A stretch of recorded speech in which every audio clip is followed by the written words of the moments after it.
যেই হাত এমন সূর্য সন্তানদের লালন পালন করে সেই হাত আমাদের মাথাতেও একটু রাখুন, যেন এই ওজন আমাদের জন্যও একটু হালকা হয়।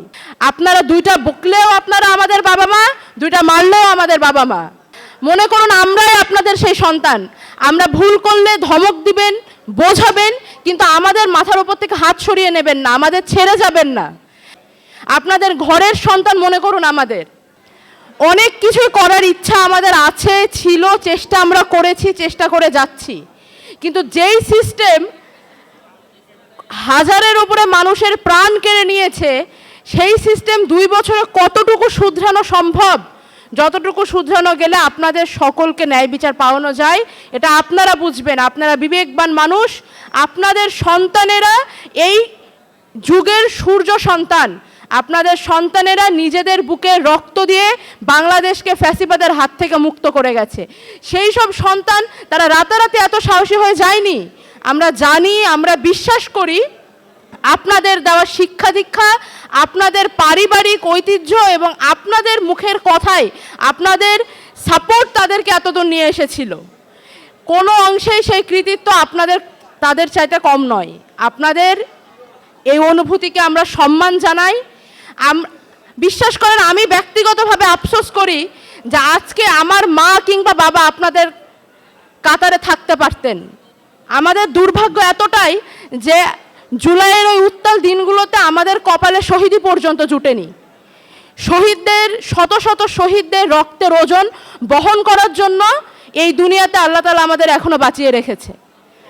আপনাদের সন্তানদের মতো সৌভাগ্য আমাদের নয়। আমাদের বাবা মার কপাল খারাপ যে আপনাদের সাথে তারা বসে থাকতে পারছে না।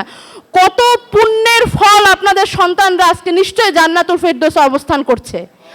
আপনারা আমাদের জন্য দোয়া করবেন যেন এই দায়িত্বের বোঝা আমাদের জন্য একটু সহজ হয়, এই পরীক্ষা আমাদের জন্য একটু সহজ হয়।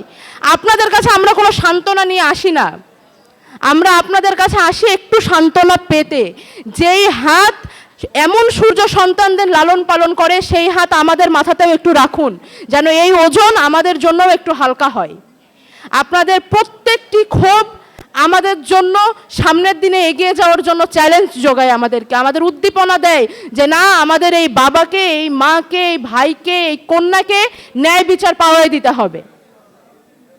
আপনাদের সামনে কথা বলতে গেলে লজ্জায় মাথা নিচু হয়ে আসে, একই সাথে চোখে পানি চলে আসে। আমরা কি করে আপনাদের সামনে দাঁড়াই সেটা আপনারা ভালোই বুঝতে পারবেন, কারণ আপনাদের সন্তানরাও তো আমাদের কথা ভেবেই রাস্তায় এসেছিল। মনে করুন আমরাই আপনাদের সেই সন্তান। আমরা ভুল করলে ধমক দিবেন, বোঝাবেন, কিন্তু আমাদের মাথার উপর থেকে হাত সরিয়ে নেবেন না, আমাদের ছেড়ে যাবেন না। আপনারা দুইটা বকলেও আপনারা আমাদের বাবা মা, দুইটা মারলেও আমাদের বাবা মা। আপনাদের এখানে যে পুঞ্জীভূত কষ্ট নিয়ে আপনারা এসেছেন, বিশ্বাস করেন সেই কষ্ট আমরাও আপনাদের সাথে ভাগাভাগি করতে চাই। আপনাদের ঘরের সন্তান মনে করুন আমাদের। আমার আহত ভাই বোনেরা যারা আছেন সামনে,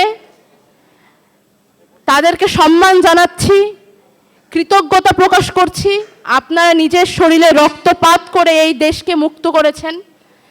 শহীদ পরিবার যারা আছেন তাদের কাছে আজীবন কৃতজ্ঞতা প্রকাশ করে যাব। আমাদের ভবিষ্যৎ প্রজন্ম আপনাদের দেখে শিখবে, আপনাদের কথা মাথায় রাখবে। আমি আমার কথা বেশি বড় করব না, বেশি লম্বা করব না। আপনাদের সামনে বেশি কথা বলা আমাদের জন্য ধৃষ্টতা, সেই ধৃষ্টতা আমি করতে চাই না। আপনারা এসেছেন আমাদের ডাকে সাড়া দিয়ে, আপনাদের ধন্যবাদ।